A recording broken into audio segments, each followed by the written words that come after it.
আজকে 10 বছর পর বিদেশ থেকে আসলাম। ঢাকা শহর অনেকটা চেঞ্জ হয়ে গেছে। আগে এই জায়গায় একটা বট গাছ ছিল।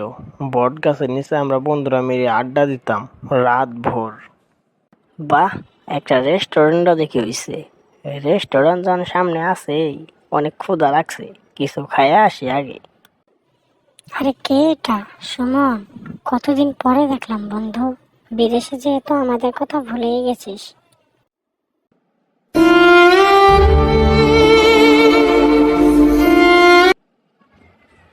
না বন্ধু, তোদের কথা ভুলিনি। তোদের কথা সবসময়ই মনে ছিল আমার। আগে চল রেস্টুরেন্টে যাই, কিছু খেতে খেতে কথা বলি, খুব ক্ষুধা লাগছে আমার।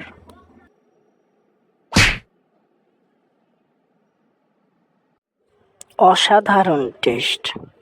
এই 10 বছর ধরে এই মাছ আর এই ভাতের যে টেস্ট, আমি প্রতি সময় মিস করেছি।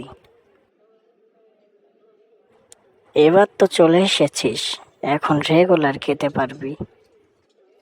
আর কি বিদেশে যাবি নাকি দেশে থাকার চিন্তা ভাবনা করছিস? না বন্ধু, আর বিদেশে যাব না। এবার দেশে থেকে যাব, আর নিজের পছন্দের একটা ব্যবসা শুরু করব এখানে। Please subscribe.